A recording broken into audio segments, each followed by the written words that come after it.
"Daddy, can she be my sister?" Billionaire dad sees a girl in a wheelchair and makes an unbelievable gesture. The car stopped in front of a green-painted iron gate.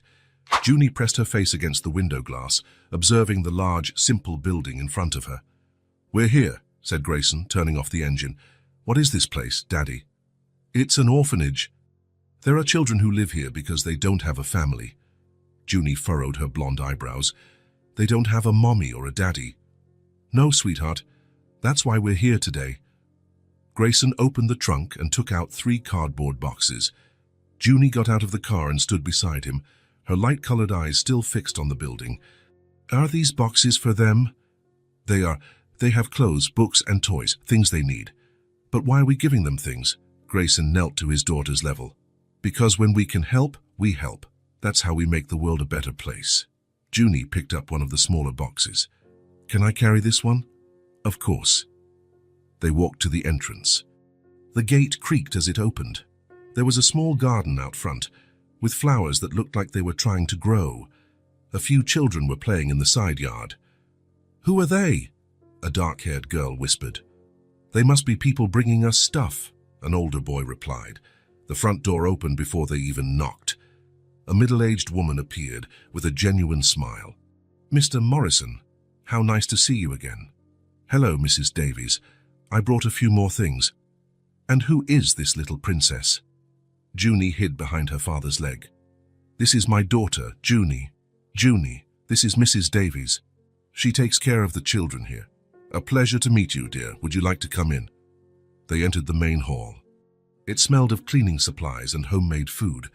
The walls were painted a light yellow, with some children's drawings hanging on them. "I'll take these boxes to the storage room," said Mrs. Davies. "Mr. Morrison, can we talk in my office?" "Of course. Junie, do you want to come with us, or would you rather stay here?" Junie looked around. There was a large room with old but comfortable sofas and a few books on a low table. "Can I stay here?" "You can. Don't leave this room, okay?" "Okay." Grayson and the director went up a staircase. Junie was left alone in the room. She sat on one of the sofas and picked up a storybook. It was then that she noticed a small figure in the farthest corner of the room. A girl was sitting in a wheelchair looking out the window. Her almost white blonde hair fell over her shoulders, and she looked very sad. The girl had a book on her lap, but she wasn't reading. She just stared outside, as if she were looking for something she could never find. Her shoulders were slumped, and she looked very small in the big chair. Junie watched for a few minutes. The girl didn't even move. Every now and then she would bring a hand to her eyes and quickly wipe something away. This made Junie feel strange inside. The girl seemed so lonely. She remembered what her dad always said about helping when you can. Junie got up and walked slowly to the corner where the girl was. When she got closer, she saw that her eyes were a very light blue, and that she had tears caught in her eyelashes. "Hi," Junie said softly. The girl in the wheelchair turned, startled. She quickly wiped her eyes with the sleeve of her shirt. "Hi," she replied, her voice almost a whisper. "Were you crying?" The girl shook her head quickly. "No. It's okay if you were." "I cry sometimes too." The girl looked at her in surprise. "You do?" "Of course, everybody cries. My dad says it's not a shameful thing to do." "Here they say it is." "Who says that?" "The other kids. They say I cry about everything." Junie pointed to a regular chair near the window. "Can I sit here?" The girl hesitated but nodded. "You can. I'm Junie. And you?" "Ruby." "Why were you sad, Ruby?" Ruby was silent for a while. "Today is my birthday." "Really? How old did you turn?" 5. "Same as me." Junie smiled. "But then why are you sad? Birthdays are fun." "Not here." "What do you mean?" "No one remembered. Mrs. Davies even forgot. And the other kids. They don't care." Junie felt her heart ache. "That's very sad." "It is." Ruby looked out the window again. "I wonder if my mom remembered my birthday." "You don't remember her?" "No. I've been here since I was a baby. Mrs. Davies said my mom couldn't take care of me." "Why?" Ruby touched her wheelchair. "Because of this." The chair. Yeah, she didn't know how to handle it. Junie found that strange. But you're just a normal person who uses a wheelchair. Ruby looked at her, surprised. Normal? Of course. You talk, you think, you feel.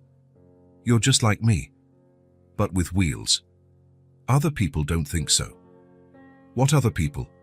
Everyone. The kids here, the adults who come to visit, they look at me like I'm different. Different how?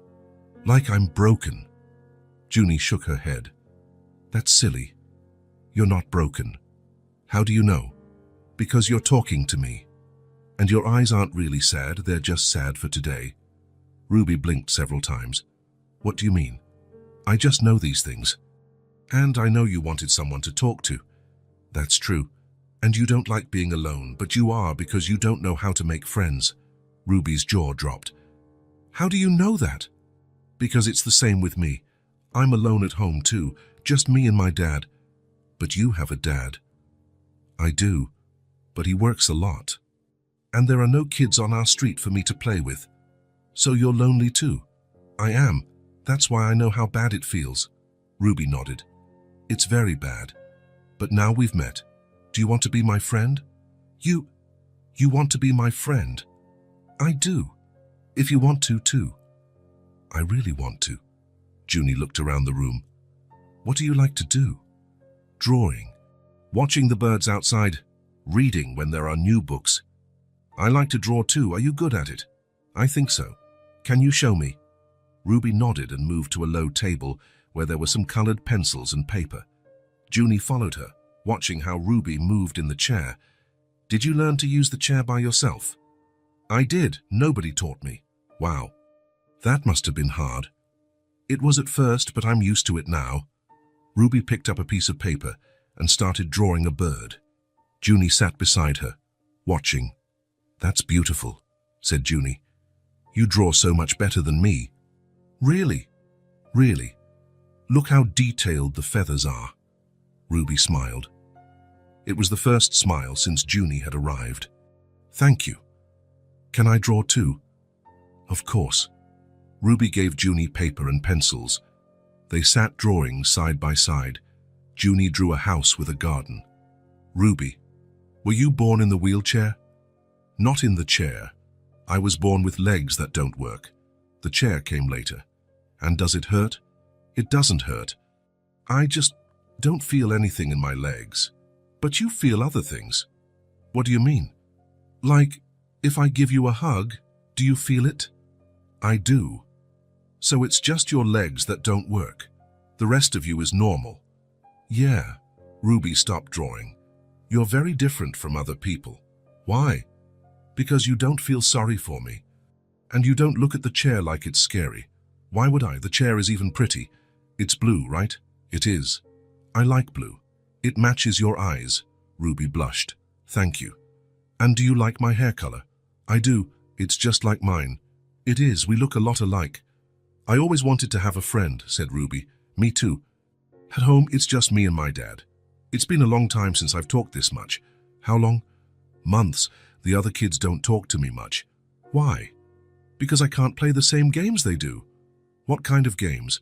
Running, jumping, playing hide and seek? But there are lots of other things to play. Like what? Drawing, like we're doing now. Telling stories, playing with dolls. Would you do those things with me? Of course. By the way, do you have dolls here? There are some in that box, but they're kind of old. That's okay. They went to the toy box. Ruby picked out a doll with somewhat messy hair. This is the one I like the most.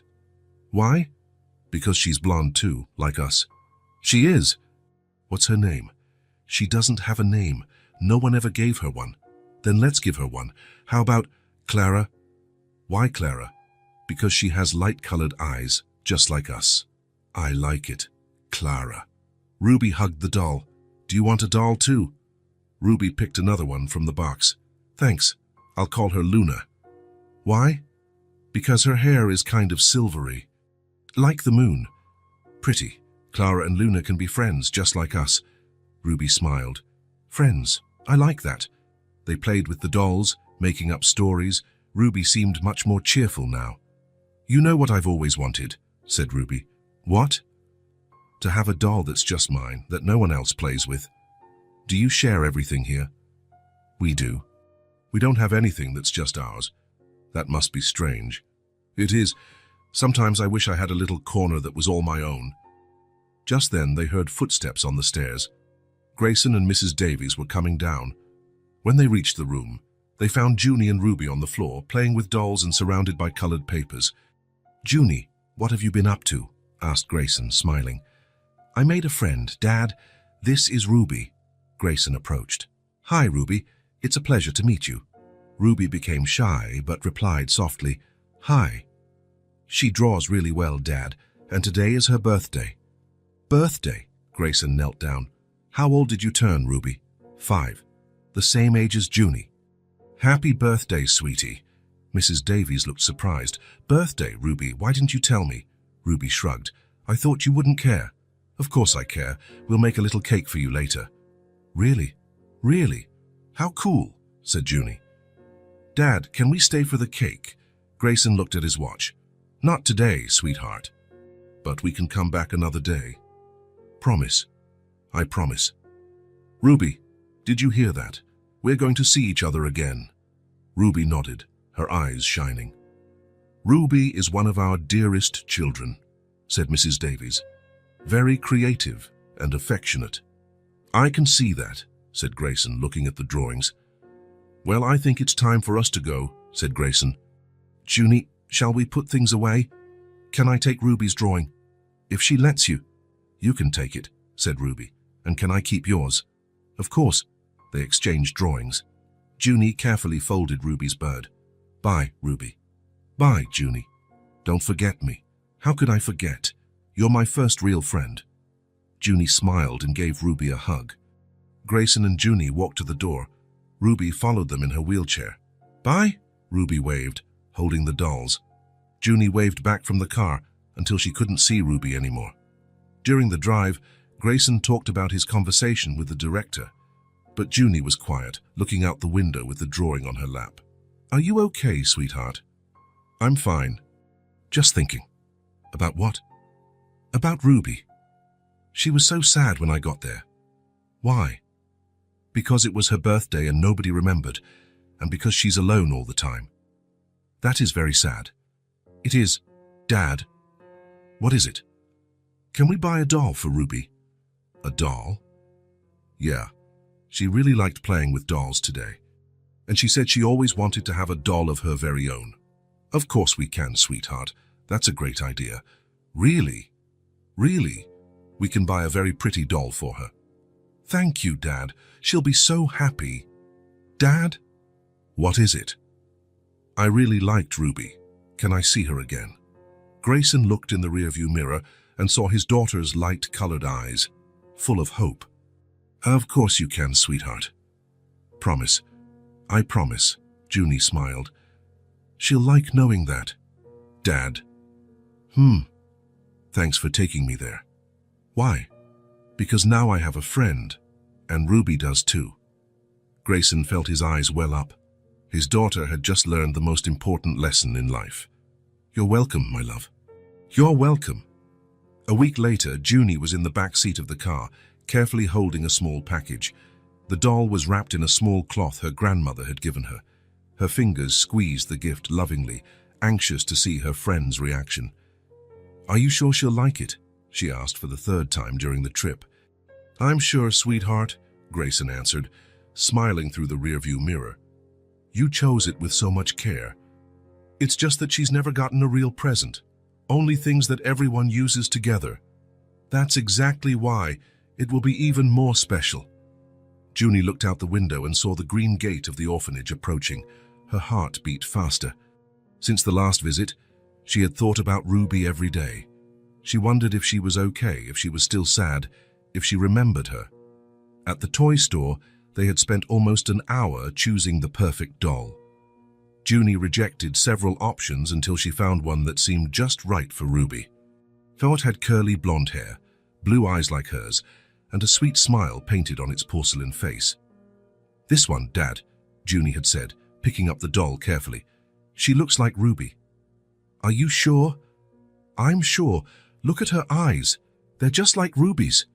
Grayson had agreed, seeing how his daughter's eyes shone with happiness as she imagined her friend's reaction. The car stopped in the same spot as always. This time, Junie got out quickly, holding the package against her chest as if it were a treasure. "Slow down, Junie," said Grayson, taking a smaller box from the trunk. "Ruby's not going to run away." "I know, but I miss her so much. You've talked about her every day this week. It's because she's special, Dad. Different from other people." They walked to the entrance. Mrs. Davies greeted them with the same warm smile as always. "So good to see you again. Ruby has been asking when you would be back." She asked. Junie's eyes lit up like stars. "Yes, she did. Every day. Is Junie coming back today?" It was always the first thing she'd ask me in the morning. "Really? Really?" "She's in the living room, in her usual spot. But she's more cheerful today. She said she had a feeling you would come." Junie ran ahead, leaving Grayson and the director behind. Her feet pattered on the wooden floor of the hallway, echoing through the house. When she reached the main room, she immediately looked for the corner by the window. There was Ruby, in the same position as a week ago, sitting in her wheelchair looking outside.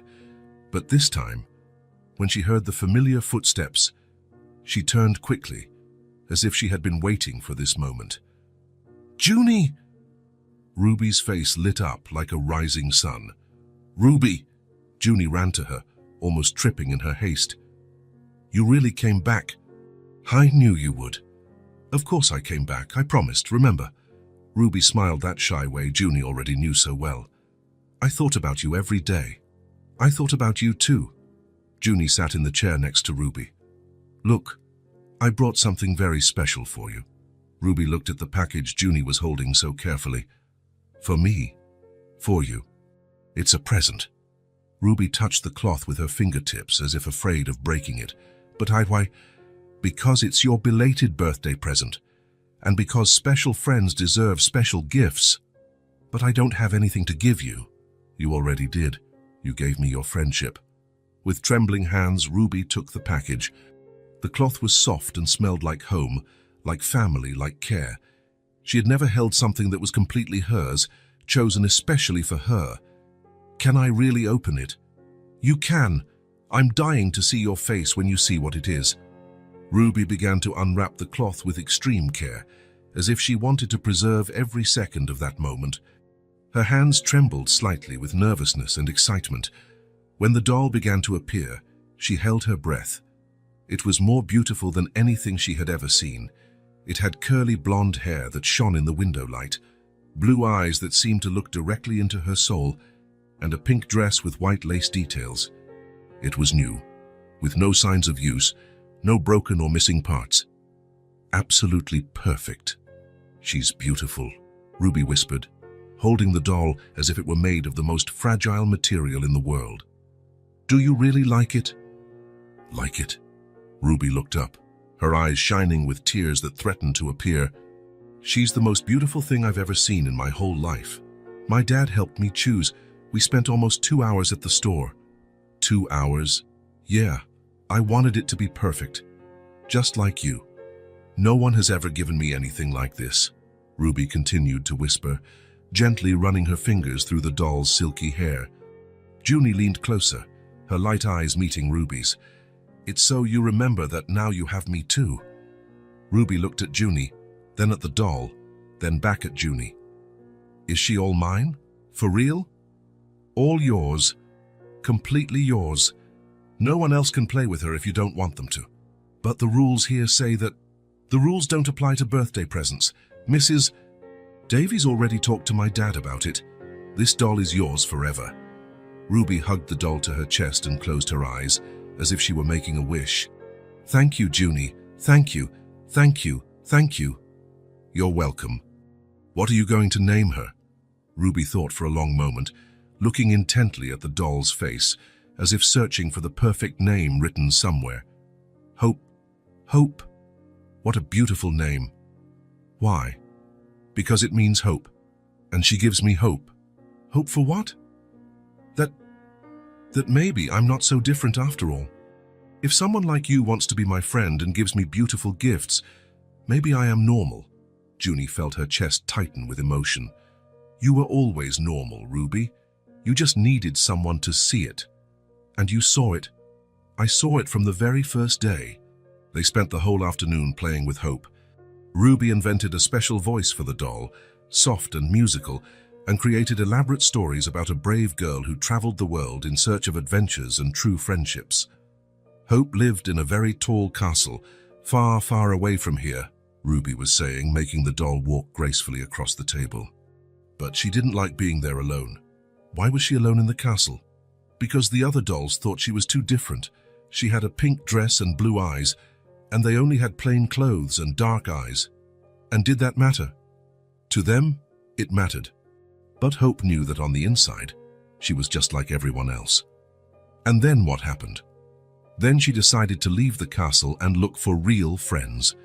Friends who didn't care about the color of her dress or her eyes, but who liked her heart. And did she find those friends? Ruby looked at Junie and smiled, a smile that lit up her whole face. She did. A very special friend who also had blonde hair and understood what it was like to feel lonely sometimes. Just like us, exactly like us, and they stayed friends forever, forever and ever. While they played, other children from the orphanage passed through the room. Some stopped to look, curious about the new and obviously expensive doll Ruby was holding so carefully. "Ruby, what a beautiful doll," said an older, brown-haired girl. "Can I play with it for a little bit?" Ruby clutched Hope to herself, protecting her. "No, she's mine." "But we always share everything here. It's the rule." "Not this one. It was a special gift." The girl made a face and crossed her arms. "That's not fair. Why do only you get presents?" "Because it's her birthday," Junie said firmly, "and because she's my friend." The girl huffed and walked away. Ruby sighed in relief and hugged Hope tighter. "You don't like sharing your things?" Junie asked with curiosity. "I like sharing some things, but Hope is special. She's the first thing that's really, truly mine. I understand completely. I have things that are just mine and that I don't like to lend out." "Like what?" "My teddy bear that I've had since I was a baby, my diary where I write my secrets, my favorite blue blanket that my mom made for me." Junie listed them on her fingers. "They're things that make me feel safe and special. Hope makes me feel safe too and special. Then it's perfect. Everyone deserves to have something like that. I never thought I would. Now you do, and you'll have it forever." They continued playing until the sun began to set outside. Ruby didn't let go of Hope for a second, taking her everywhere in the room, introducing her to the other old dolls as if they were members of a royal family. At the end of the afternoon, when Grayson appeared to pick up Junie, he found the two girls sitting on the floor in a circle, with Hope in the center like a princess, surrounded by new drawings they had made especially for the doll. "How was your afternoon?" he asked, smiling at the scene. "Great," Junie replied enthusiastically. "Ruby loved the present, right, Ruby?" "I loved it more than anything in the world," Ruby replied, hugging Hope. "It's the most beautiful thing I've ever had." "I'm very happy, Ruby." Junie chose it with a lot of love. "Mr. Morrison," said Mrs. Davies, appearing in the room with a touched smile. "Thank you for such a special gift." Ruby hasn't let go of the doll for a second. "I don't think I've ever seen a child so happy. It was a great pleasure. Every child deserves to have something special that is just theirs." "Hope is going to live with me in my room," said Ruby. "I've never had anything to sleep with." "That's wonderful," said Grayson. "I'm sure you two will be very happy together." "Dad, can I come back next week?" Junie asked, already anticipating the answer. "Of course you can, if Ruby wants you to, of course." "I really want you to," Ruby said quickly, "and I can show you more of Hope's stories. I'm already thinking of several new adventures." "That will be amazing." When it was time to say goodbye, Ruby held Junie's free hand. The other still held Hope firmly. "Thank you for everything, Junie. For being my friend, for the gift, for making me feel special. Thank you for being the best friend I've ever had." "Hope is going to sleep with me tonight," said Ruby, her eyes shining. "And every night, I'll never sleep alone again." "That's good. I don't think you'll ever feel lonely again." "I won't. I have you and I have Hope, and we'll always be here for you. During the ride back, Junie was quieter than usual, but it wasn't a sad quietness. It was a thoughtful, satisfied quietness. Grayson watched her through the rearview mirror, noticing how she seemed more mature, more complete somehow. "Everything okay, sweetheart?" "Yes, Dad. I'm just thinking about how happy Ruby was." She was radiant. "You could tell she'd never had anything like that, right? Something that was just hers." "It's very sad to think about. But now she has it, and she knows she has someone who cares about her. Thanks to you. And to you too, Dad. You're the one who taught me to help others." Grayson smiled, proud. "You learned very well, Dad?" "Yes." "Why do some kids not have families? Why doesn't anyone adopt Ruby?" Grayson thought carefully before answering, choosing words his 5-year-old daughter could understand. "Sometimes things don't happen the way they should, sweetheart. Some people can't take care of their children. Others get sick or have accidents. Like what happened to Mommy. Like what happened to Mommy. But Ruby, she's so special, so sweet. Why doesn't anyone want her?" Sometimes people are afraid of what they don't know. The wheelchair scares some people because they don't understand that it's just a tool, like glasses or braces. But it's just a chair with wheels. "I know. You know, but not everyone understands that like you do." Junie was silent for a few minutes, processing the information and looking out the window at the passing houses. "Dad? What is it?" "I've always wanted a sister." "I know, sweetheart. You've always asked. Ruby understands me in a way no one else does. We think alike and we like the same things. We have the same way of seeing the world. It's very beautiful to see you two together. And she understands me when I talk about Mommy. She doesn't have a mom to talk to either." "That's true. You have that in common. We take care of each other, you know? Like a real family." Grayson looked at his daughter in the rearview mirror with renewed attention. There was something in her voice, a maturity and a certainty he hadn't noticed before. "How do you take care of each other?" "I brought her the present so she wouldn't be sad on her forgotten birthday. She makes me laugh with her stories. I teach her things. She teaches me other things. We're not lonely anymore when we're together. You really are very special friends." "It's more than friendship, Dad." "What do you mean, sweetheart?" "It's like we're family. Like you and I are family, but different too." Grayson felt something move deep in his chest. He watched his daughter in the mirror and saw her light eyes shining with genuine happiness and an understanding that surprised him. "You really like Ruby, don't you?" "I like her more than anyone in the world after you. She fills a hole that was in my heart." "What hole, dear?" "The sister hole.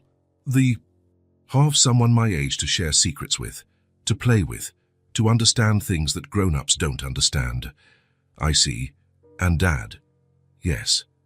I think I fill a hole in her heart too." "Why do you think that?" "Because she was so lonely, so sad. And now she smiles all the time when I'm with her. And she plays. And she has hope to take care of. And she has someone who believes she's special." Grayson drove in silence for a few miles, absorbing the profound words of his little daughter. Junie was right. He realized that now with absolute clarity. Ruby wasn't just occupying a new space in their lives. She was filling a void that had existed for a long time, since Junie was too little to have a sister. And maybe, just maybe, she was filling a void that existed in all of them. The void of an incomplete family, of unshared love, of an unfound purpose. "Dad, what is it, my love? Do you think we can visit Ruby more often? Like twice a week?" "Of course we can. As many times as you want and Mrs. Davies allows." "Thank you." Junie smiled. "I hope we'll take good care of Ruby when we're not there." "I'm sure she will. And Ruby will always take good care of Hope. Without a doubt. That's what families do, right, Dad? Always take care of each other." Grayson felt his eyes well up and had to blink several times to see the road clearly. "That's right, my love. That's exactly what families do." When they got home, Junie went straight to her room. She said she was tired but happy to have made Ruby smile. That night, after Junie fell asleep holding her own teddy bear, Grayson stayed up late, sitting on the porch, looking at the stars and thinking. His daughter had found something very special in Ruby, more than a friend, more than a companion for the afternoons. She had found a piece of herself she didn't know was missing, and in the process, she had taught him something about love, about family, about purpose. Maybe it was time to consider that some families weren't born ready-made. Maybe some needed to be built, brick by brick, gift by gift, tear by tear, smile by smile. And maybe, just maybe, they were at the beginning of building something beautiful together. 2 weeks after delivering Hope, Junie was more anxious than usual on the way to the orphanage. There was something very important she wanted to talk to Ruby about. All week, a question had been hammering in her head. "Dad, do you think Ruby will like my idea?" she asked, fiddling nervously with her hands. "What idea, sweetheart?" "The idea I'm going to tell her today." "I can't know if you don't tell me what it is." Junie hesitated. "It's a surprise. But it's something very important. More important than the other gifts? More important than anything I've ever said in my life." Grayson smiled in the rearview mirror. "I'm sure that, whatever it is, Ruby will be happy. You two always understand each other." When they arrived at the orphanage, Junie ran into the living room as she always did. Ruby was there, in her corner by the window, playing with Hope. The doll was wearing a little dress that Ruby had made from scraps of fabric. "Junie," Ruby held Hope closer to her chest. "Hope missed you. And I missed both of you." Junie sat down next to her friend. "How was your week?" "Very good. Hope slept with me every night, and I told her all the stories I could make up. I even made new clothes for her. That's so cool. She's getting more beautiful every day. And some of the kids here have started talking to me more because of Hope. They think she's very pretty." "That's great, Ruby." Ruby showed her the little bed she had made for Hope, a shoebox lined with soft fabric and decorated with drawings. "That's beautiful, Ruby. Did you do it by yourself?" "I did almost all of it myself. Mrs. Davies helped me cut the fabric, but I arranged everything." "You're very creative. Hope deserves the best, right?" "Just like you." They played with Hope for a little while, inventing new adventures, but Junie was pensive, as if she wanted to say something but didn't know how to begin. "Ruby," Junie said finally, taking her friend's hand in hers, "can I ask you something very important?" "Of course, you can ask me anything." Junie took a deep breath and looked directly into Ruby's light eyes. "Do you want to be my little sister?" Ruby blinked several times. "Your little sister?" "Yeah, for real, not just pretend." But how?" "My dad can adopt you. Then you can come live with us and we'll be a real family." Ruby fell silent, processing the information. Then she lowered her eyes, looking at her own hands. "But I can't walk." "So what?" Junie replied with natural ease. "But you can play. You can laugh.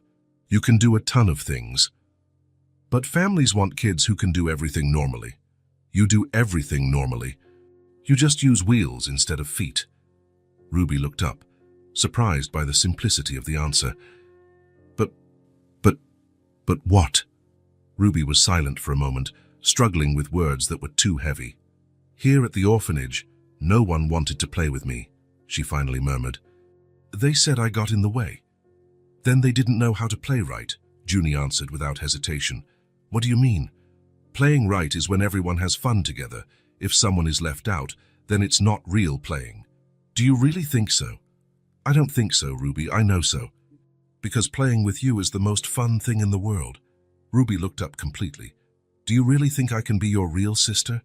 "I don't think so. I know so." Junie squeezed Ruby's hand. "You're already my sister in my heart. Now we just need to make it real." "How does that work?" "My dad can explain it better, but it has to do with living in the same house, having the same family, always taking care of each other." "Living in the same house? In your house?" "Yeah. Having your own room, your own toys, sleeping and waking up every day in the same place as me." Ruby's jaw dropped. "Is that possible?" "Of course it is. My dad already talked to Mrs. Davies about it." "He did? About me?" "He did. It's called adoption." Ruby held Hope tighter. "And he really wants to adopt me.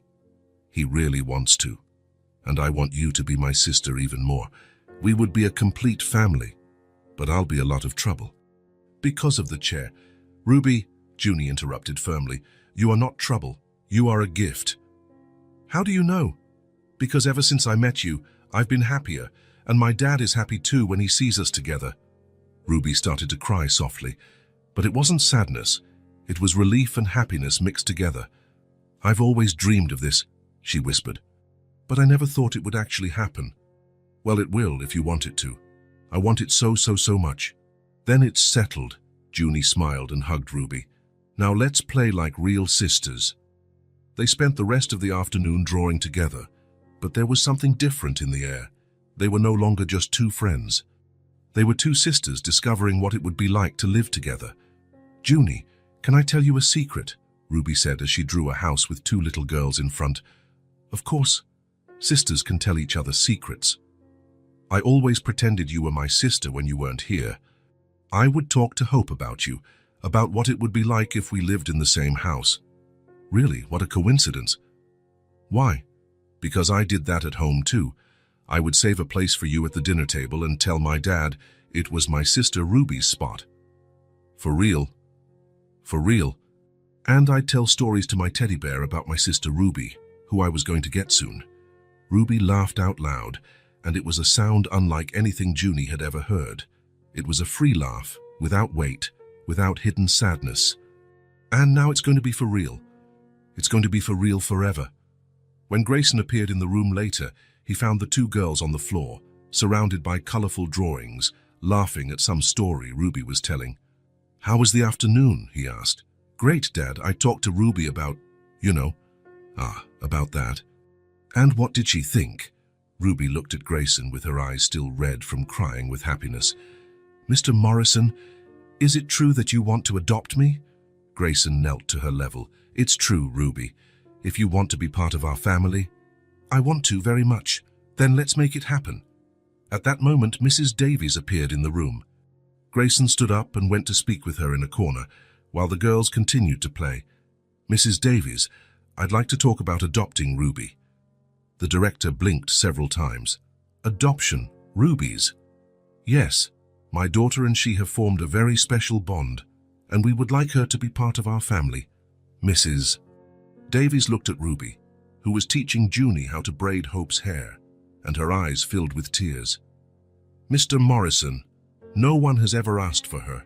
In 5 years, no one has ever shown any interest. Why? The wheelchair scares a lot of people.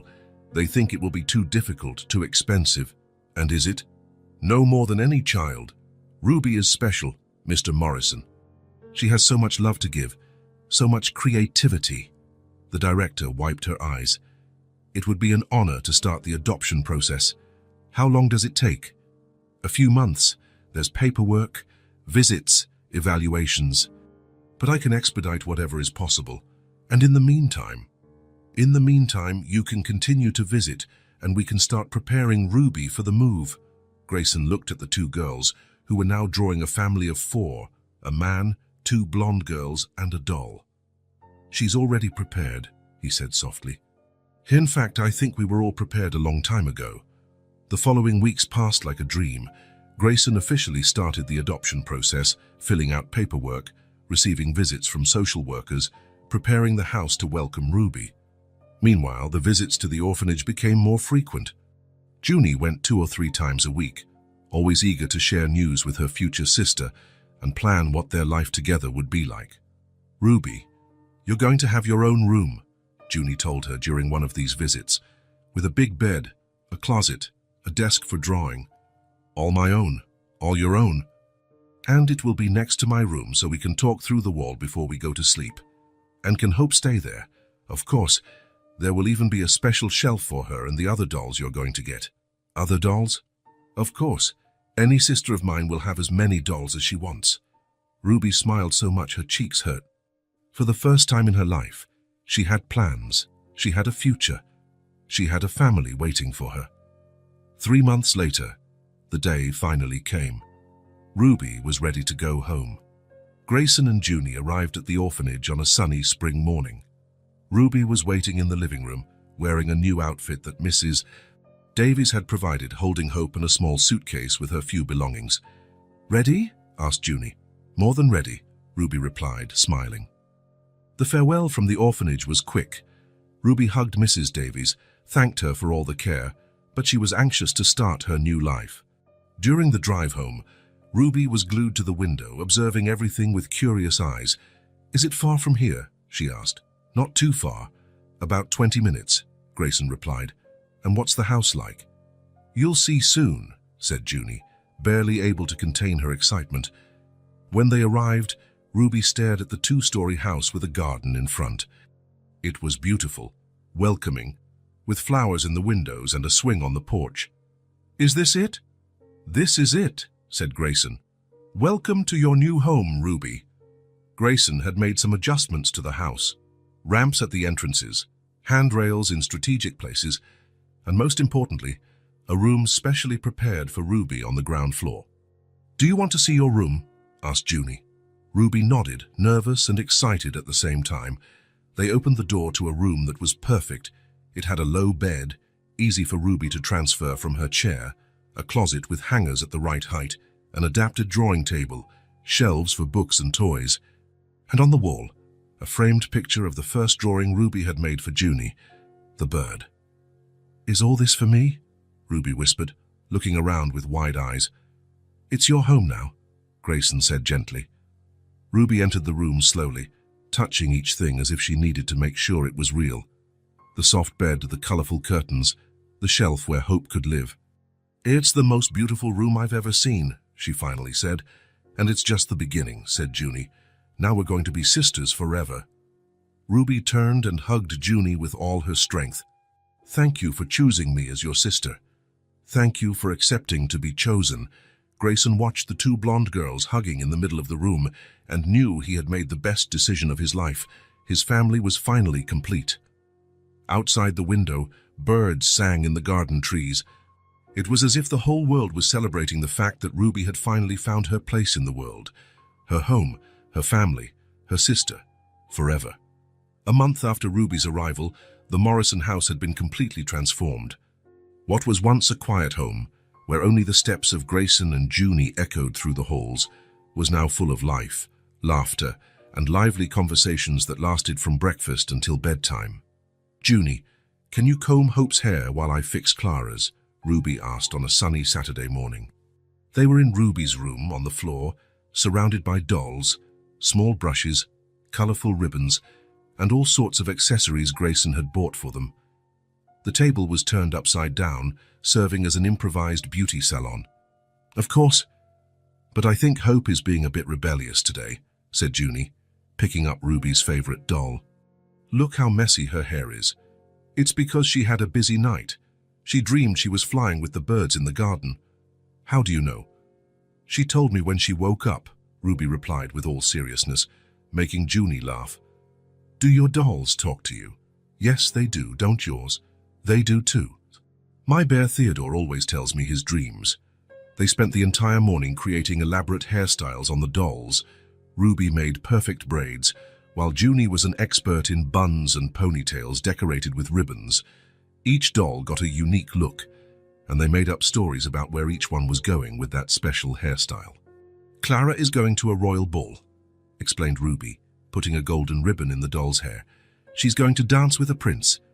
"And Hope is going to a garden party," said Junie, making small braids with fabric flowers. "Where there are butterflies and little birds. Can they go together?" "Of course. Sisters always do everything together." From upstairs, Grayson listened to the girls' voices blending into a cheerful melody that filled every corner of the house. He was working from home that Saturday, but he constantly found himself stopping just to listen to the laughter coming from Ruby's room. For years, that house hadn't heard the pure sound of childhood. Since Junie was too little to really talk and play, the house had lived in a respectful silence, broken only by polite conversations between father and daughter or the sounds of the television. Now there was constant music, lively conversations about dreams, plans, and discoveries, arguments about which color pencil to use in a drawing, laughter that erupted from nowhere and spread through the house like rays of sunshine. "Dad!" Junie shouted from downstairs. "Come see what we did!" Grayson came down the stairs and found the two girls in the living room with all the dolls lined up in a row, each with a different hairstyle and matching outfits. "What a beautiful parade," he said, crouching down to admire their work. You are professional hairstylists. Ruby taught me how to do a 4-strand braid, said Junie proudly. And Junie taught me how to make a double bow, Ruby added. You teach each other a lot of things, don't you? We learn something new from each other every day, said Ruby. Yesterday Junie taught me how to make a paper airplane, and I taught her how to draw clouds that look real.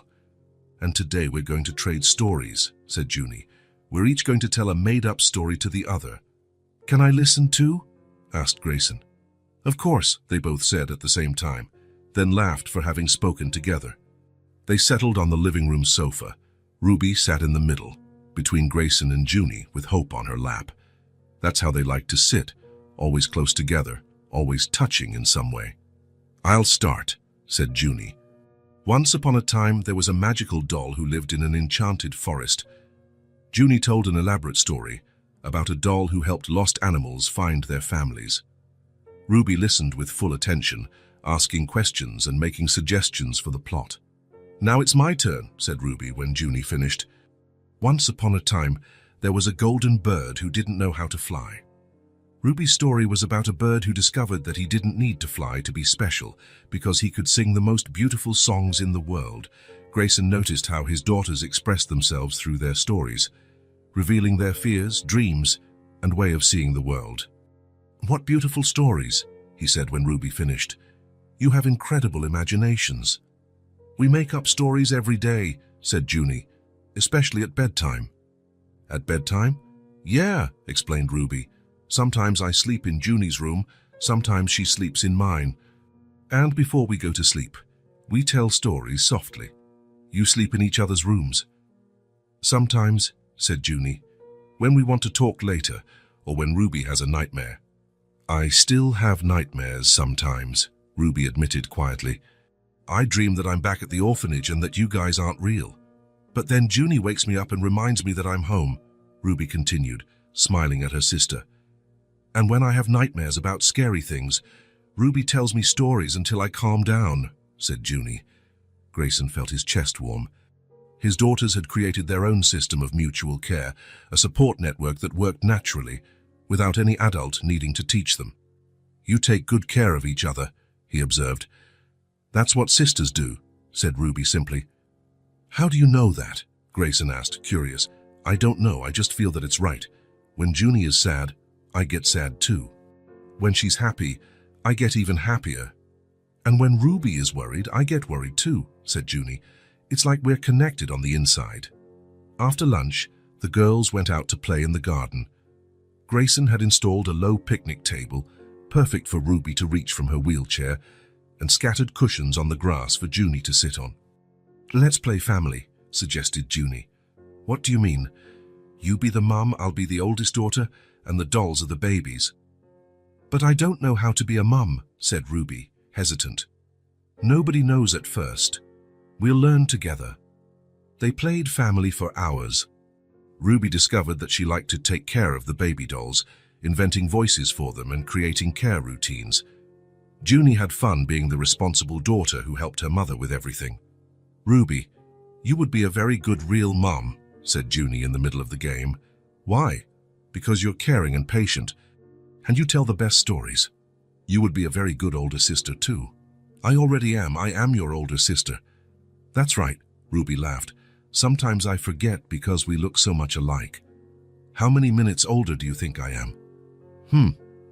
About 5 minutes? Perfect. So I'm responsible for taking care of you for 5 minutes, and you take care of me for the other 5.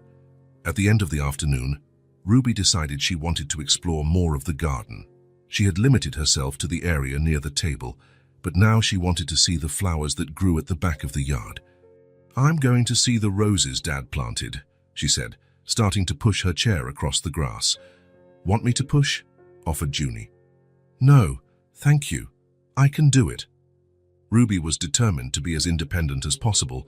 Grayson had taught her that asking for help when she needed it was important, but that doing things on her own when she could was equally valuable. The grass was a bit uneven near the roses. Ruby had to push harder, and one of the wheels found a small hole she hadn't seen.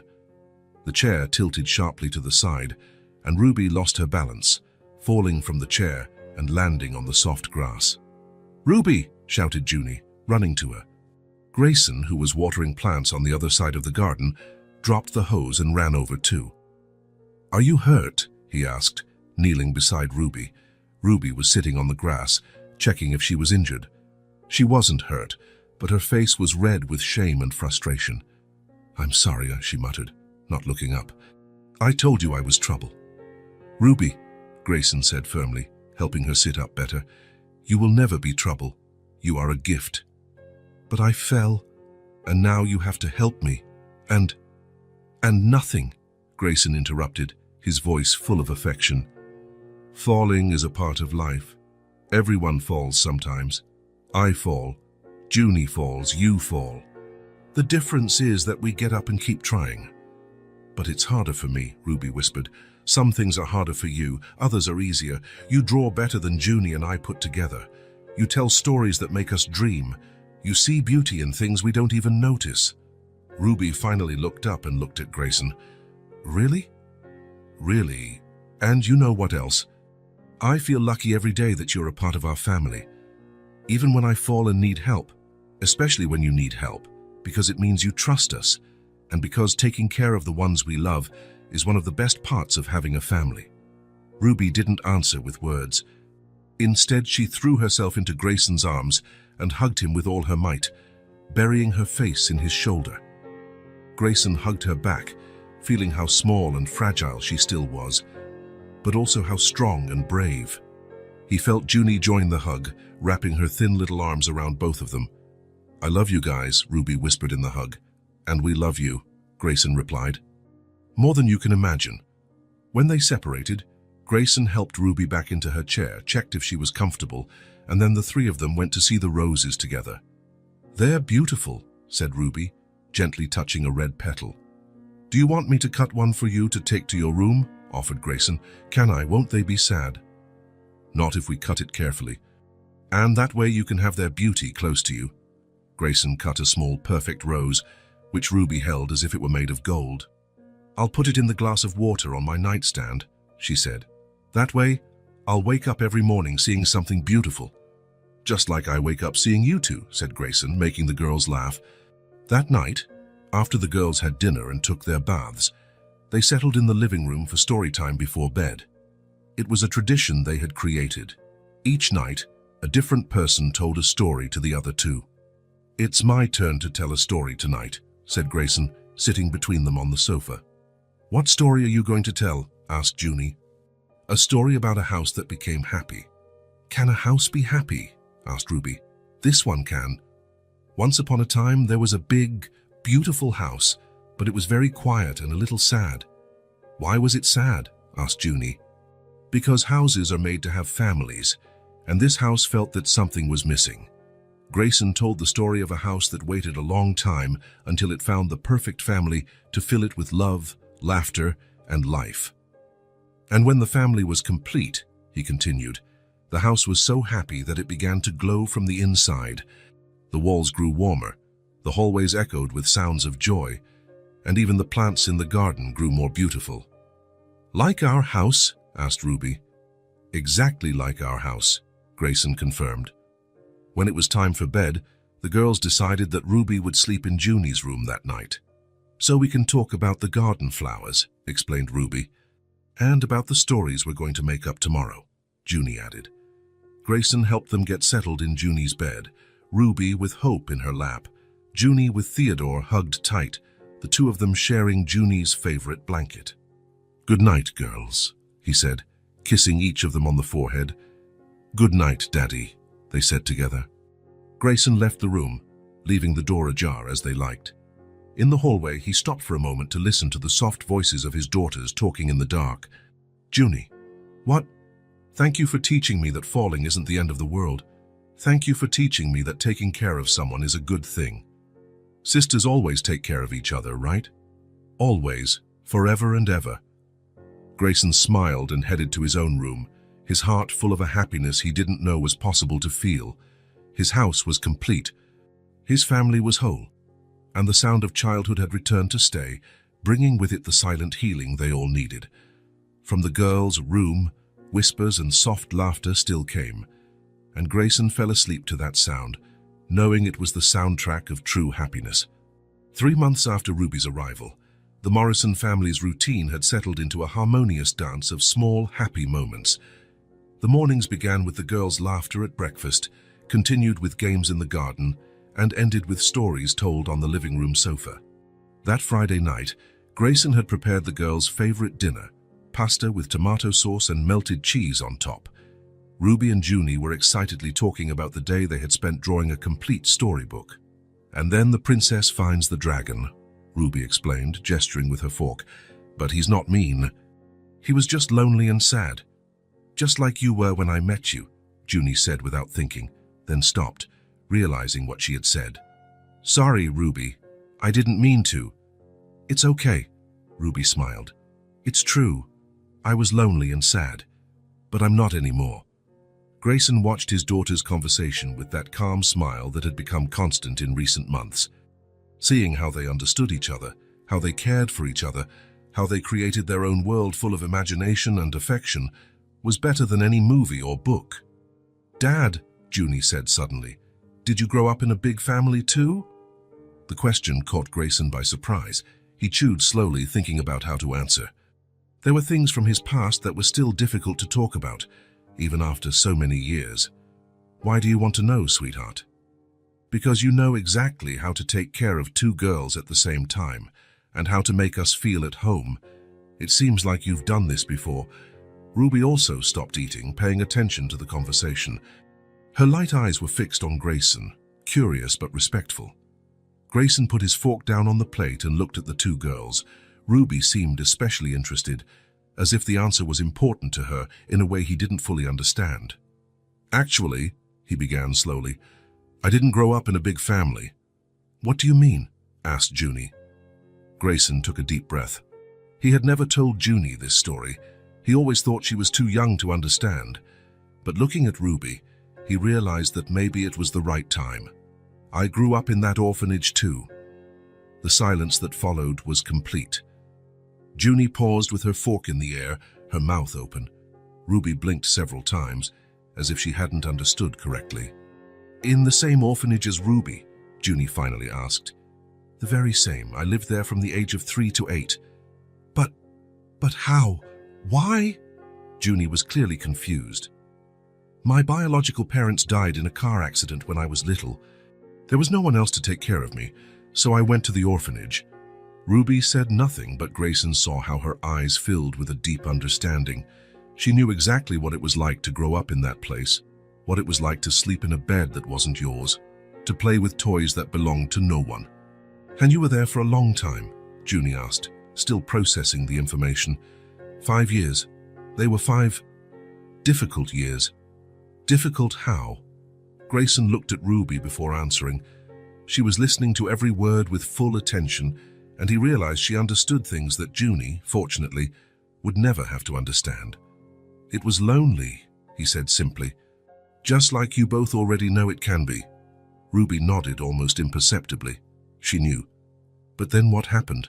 asked Junie. "Then a family chose me, a couple who couldn't have biological children, but who had a lot of love to give. They adopted me and gave me a new chance at a real family." "Just like you did with Ruby?" asked Junie, beginning to understand. "Exactly like that." Grayson looked directly at Ruby. "A family gave me a new chance. Today, I can do the same for you." Ruby let her fork fall onto her plate. Her eyes were shining, but not with sadness. It was something different, more profound. You know what it's like," she whispered. "I know exactly what it's like. I know what it's like to sleep in a bed that isn't yours. I know what it's like to play with toys that everyone uses. I know what it's like to wait for someone to come get you and wonder if it will ever happen."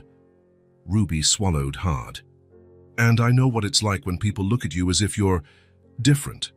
Because of the chair? Because of anything that makes you seem different from others?"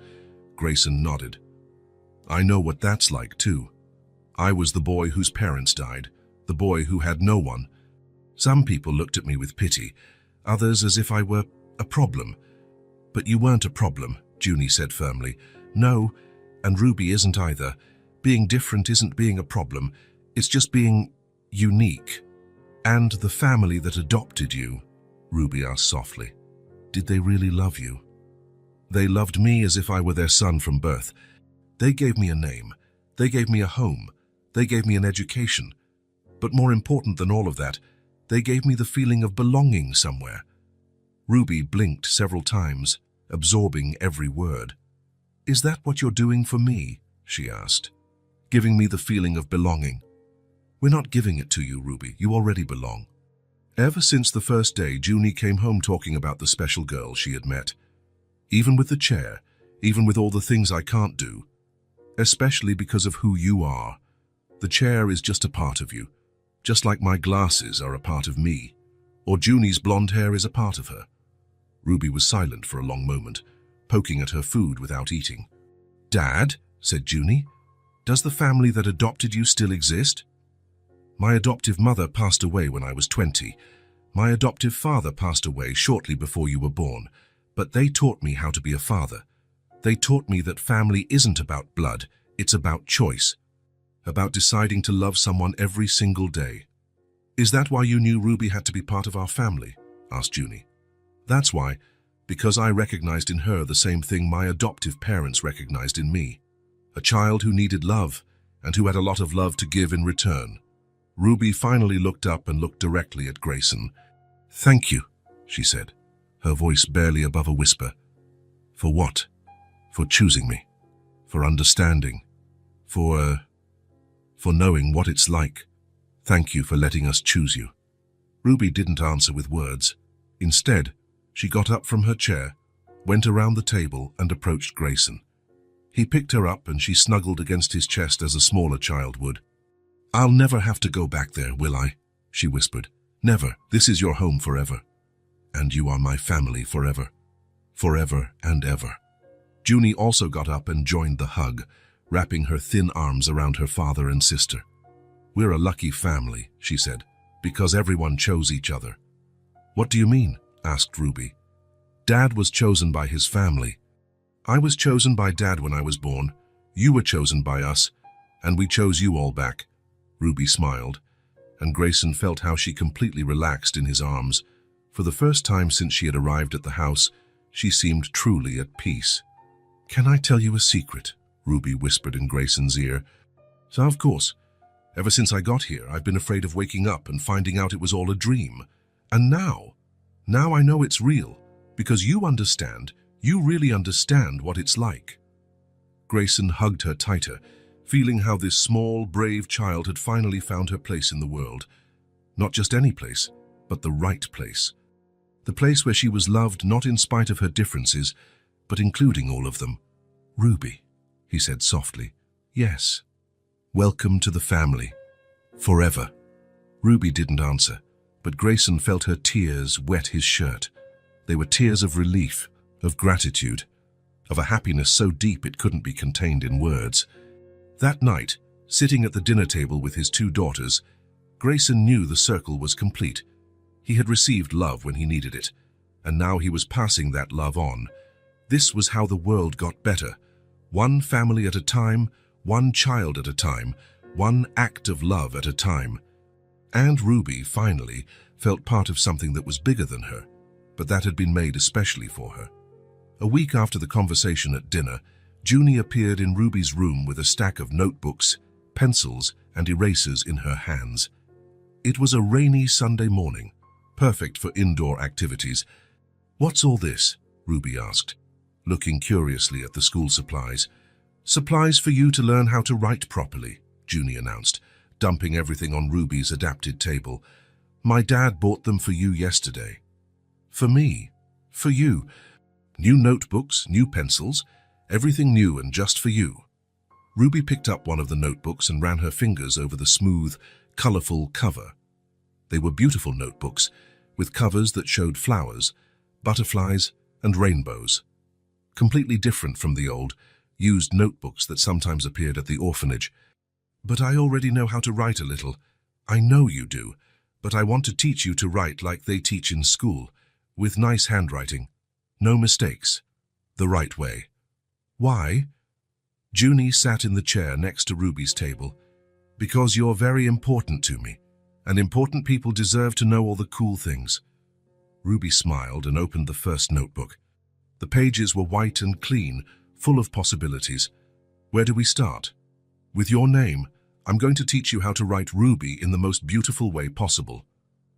Junie took a pencil and slowly wrote Ruby in large, neat capital letters on the first line of the notebook.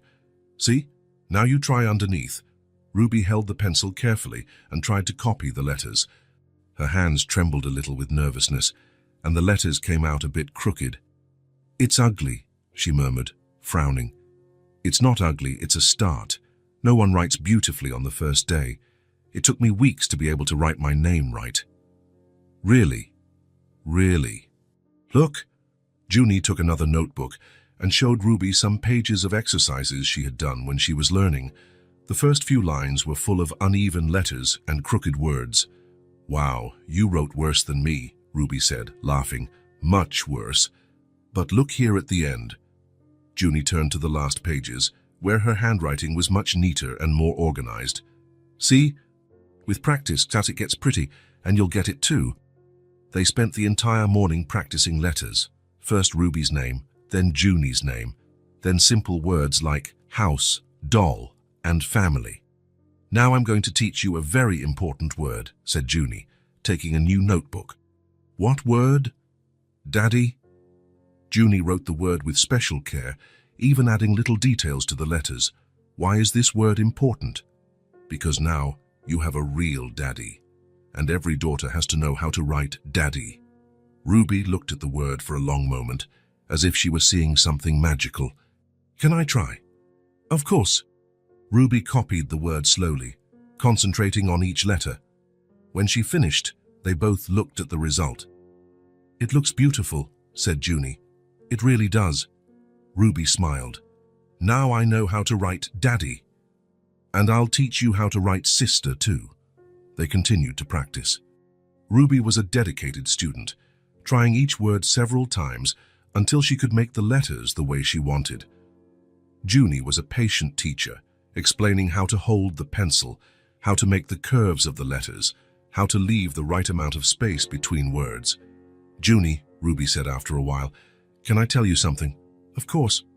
"You can tell me anything." "I've always wanted to go to school." Ruby's voice became quiet, as if she were revealing a very important secret. "Why?" "Because at school, kids learn new things every day, and I wanted to learn too. I wanted to know how to read difficult books, do big math problems, write real stories." "You didn't go to school at the place where you used to live?" Ruby shook her head.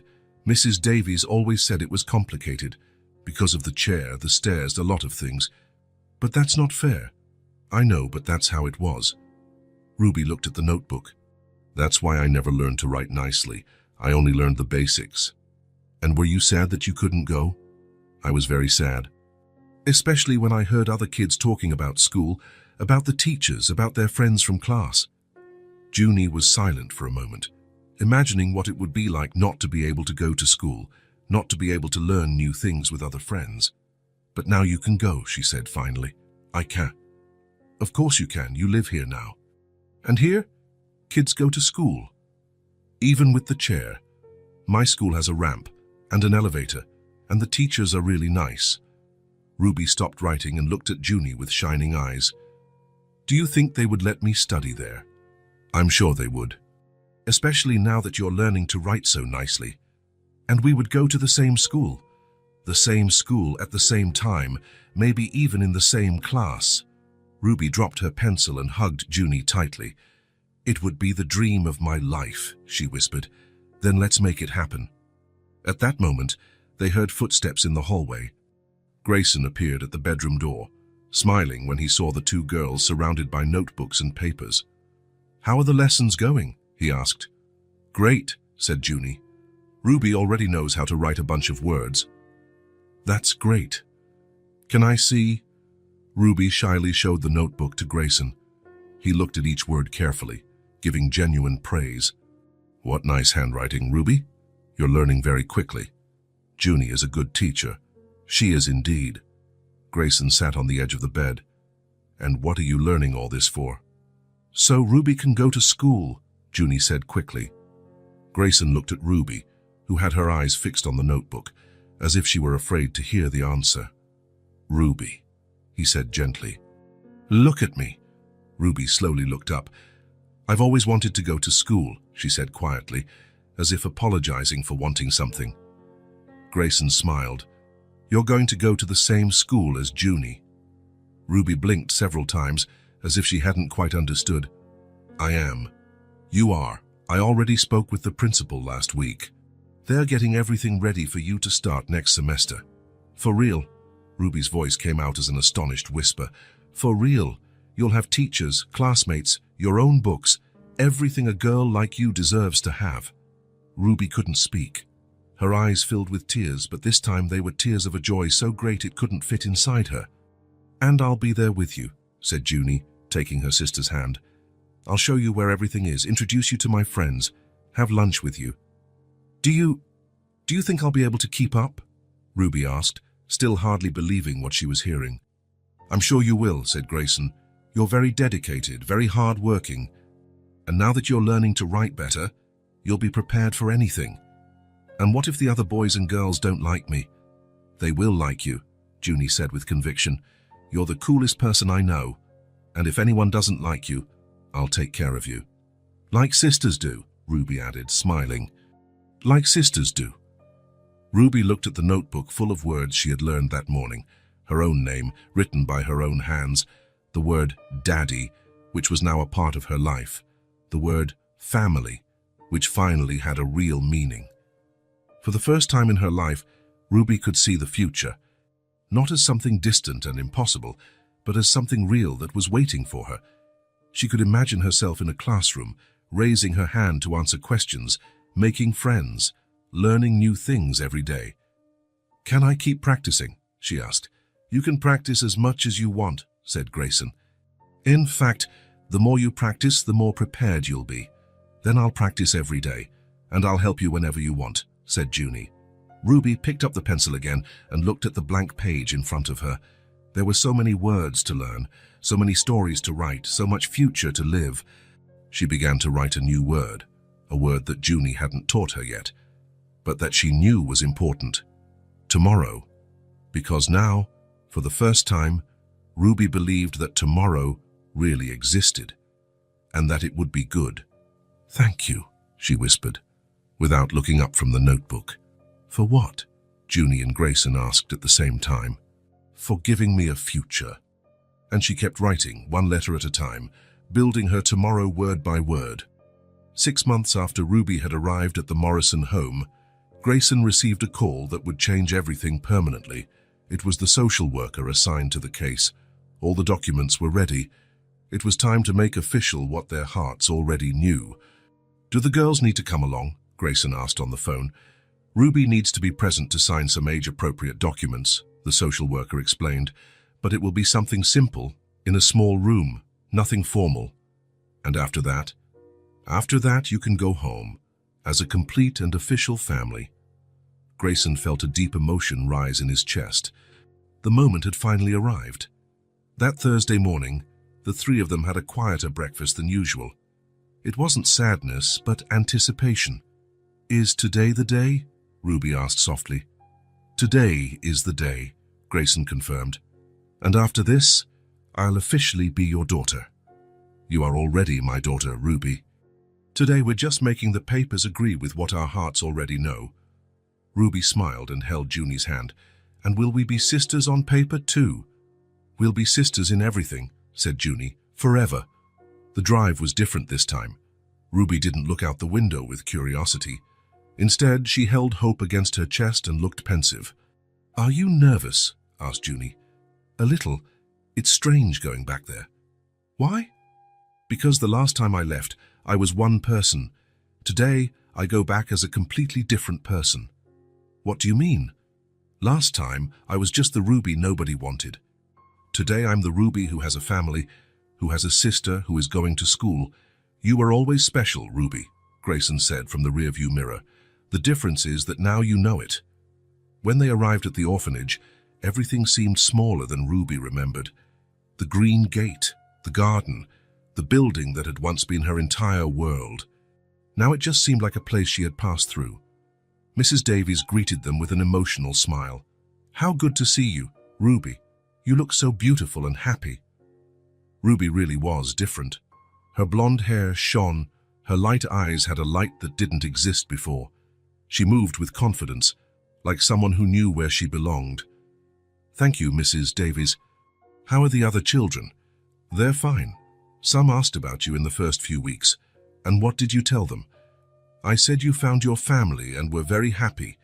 Ruby nodded, satisfied. "Shall we take care of the paperwork?" said the social worker. They were taken to a small room Ruby had never seen before. It was cozy, with a wooden table, a few chairs, and a window that looked out onto the yard where she used to play alone. "Ruby," the social worker said gently, "do you understand what is happening today?" "I do. Mr. Morrison is going to sign papers to be my official dad, and I'm going to sign to be his official daughter." "Exactly. And are you sure this is what you want?" Ruby looked at Grayson, then at Junie, then back at the social worker. "I am absolutely sure. They are my family." The papers were presented one by one.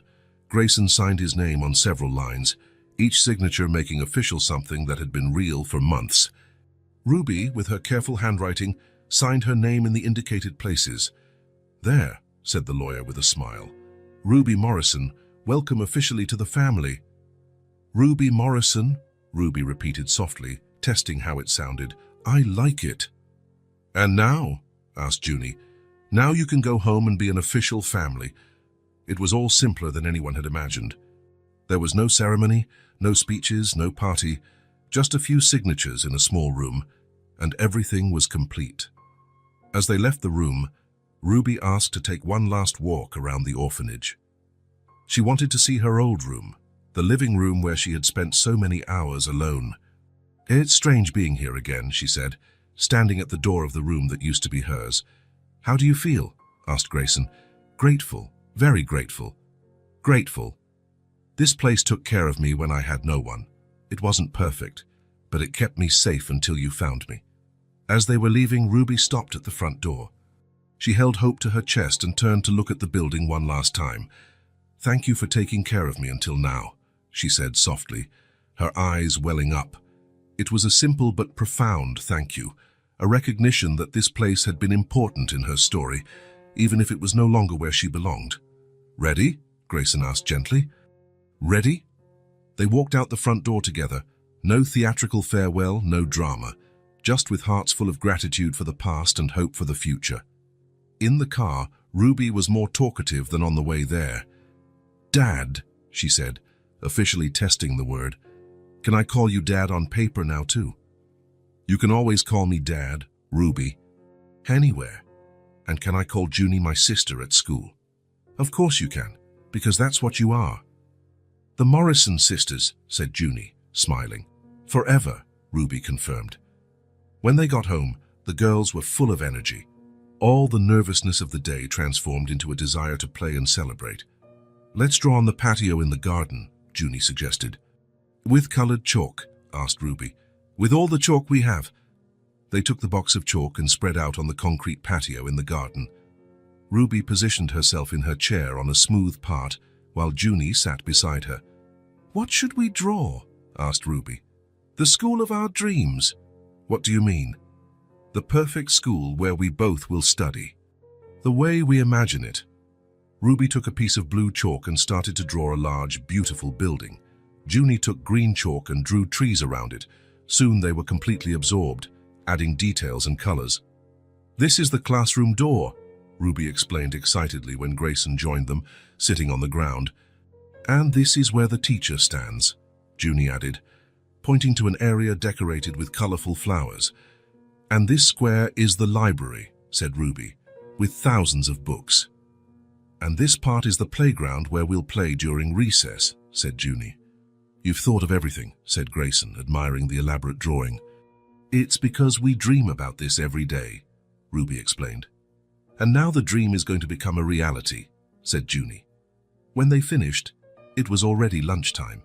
But the day was so beautiful that Grayson suggested something different. How about we have a picnic in the garden to celebrate? A real picnic? Asked Ruby, excited. A real one, with a blanket on the ground, yummy food and everything. They prepared sandwiches, cut up fruit, filled bottles with juice, and got some homemade cookies. Grayson spread a large checkered blanket on the lawn, under the shade of Ruby's favorite tree. "This is the most beautiful picnic I've ever seen," said Ruby, transferring herself from her chair to the blanket. "It's the first official Morrison family picnic," said Junie solemnly. "Then it has to be special," Grayson agreed. They ate, laughed, told stories, and made plans for the future. Ruby talked about how excited she was to start school. Junie explained everything they would do together at school. Grayson listened to them talk and felt complete happiness. After eating, the girls played on the blanket, rolling on the grass, tickling each other, laughing at silly things that only sisters find funny. Grayson watched them, trying to record that moment in his memory forever. His two daughters, so physically similar but so different in personality, complementing each other perfectly. Ruby, with her natural kindness and infinite creativity. Junie, with her contagious energy and generous heart. They were playing making grass angels, lying down with their arms outstretched, laughing because the grass tickled.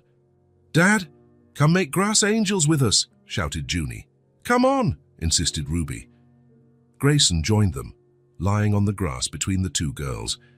The three of them lay there looking at the blue sky, listening to the birds sing. "Dad," Ruby said softly, "yes.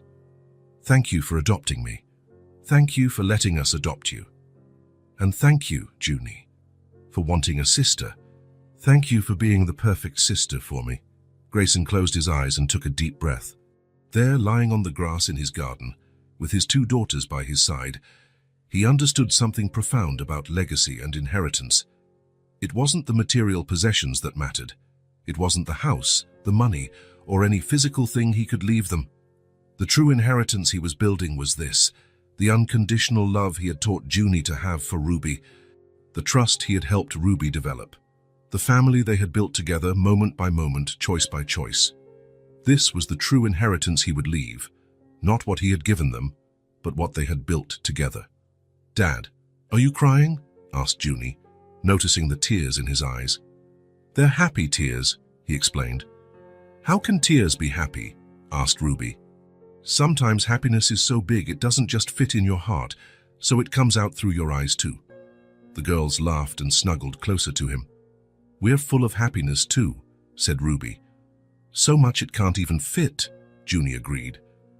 They stayed there until the sun began to set, just enjoying being together, officially and forever a family. When they finally went inside, Ruby stopped at the door and looked back at the garden where they had spent that perfect afternoon. "Junie," she said, "what is it? Remember when you asked me if I wanted to play?" "I remember. That was the most important question anyone has ever asked me in my life." "Why?" "Because it changed everything. Forever. And it was true. Sometimes, love really does start with a simple question, and it changes everything forever."